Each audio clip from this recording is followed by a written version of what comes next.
Hello friends, welcome to మా హనీయూమ్.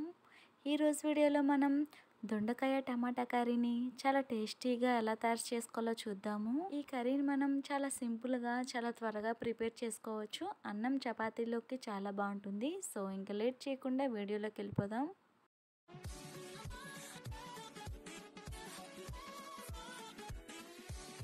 దొండకాయ టమాటా curry తయారు చేసుకోవడానికి ముందుగా స్టవ్ పైన కడాయి పెట్టుకొని అందులో 2 టేబుల్ స్పూన్ల ఆయిల్ వేసుకొని ఆయిల్ వేడైన తర్వాత అందులో 1 టీ స్పూన్ ఆవాలు జీలకర్ర వేసుకొని ఫ్రై చేసుకోవాలి.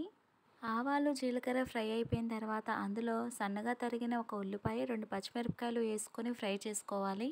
ఉల్లిపాయలు ఈ విధంగా సగం వేగిన తర్వాత అందులో 1/2 కిలో దొండకాయలను కడిగి ఈ విధంగా చిన్న చిన్న ముక్కల కింద కట్ చేసుకొని వేసుకోవాలి. ఇప్పుడు ఒకసారి కలుపుకొని మంట మీడియం ఫ్లేమ్లో పెట్టుకోవాలి. ఇలా కలుపుకున్న తర్వాత మూత పెట్టి మధ్య మధ్యలో కలుపుతూ దొండకాయను మగ్గనివ్వాలి. దొండకాయలు ఈ విధంగా సగం మగ్గిన తర్వాత అందులో 2 మీడియం సైజు టమాటాలు ఇలా చిన్న చిన్న ముక్కల కింద కట్ చేసుకొని వేసుకోవాలి.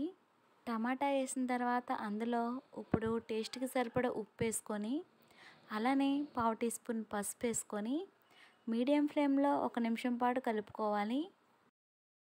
ఇలా కలుపుకున్న తర్వాత మళ్ళీ మూత పెట్టుకొని టమాటా కూడా మెత్తగా అయ్యేంత వరకు ఉడకనివ్వాలి. దొండకాయ టమాటా ఇలా ఉడికిన తర్వాత అందులో 1 టీ స్పూన్ కారం వేసుకొని కలుపుకోవాలి. కారం మీ టేస్ట్ని బట్టి వేసుకోవచ్చు.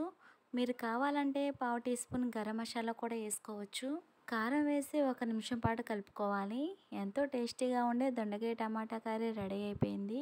ఇప్పుడు ఈ కర్రీని బౌల్లోకి తీసుకొని రైస్ చపాతీల్లోకి సర్వ్ చేసుకుంటే ఎంతో టేస్టీగా ఉండే దొండకాయ టమాటా కర్రీ రెడీ. ఈ రెసిపీని మీరు కూడా ట్రై చేసి మీకు టేస్ట్ ఎలా వచ్చిందనేది నాతో షేర్ చేసుకోండి కామెంట్ రూపంలో. ఈ రెసిపీ మీకు నచ్చినట్లయితే లైక్ చేసి షేర్ చేసి సబ్స్క్రైబ్ చేయండి. Thank you for watching.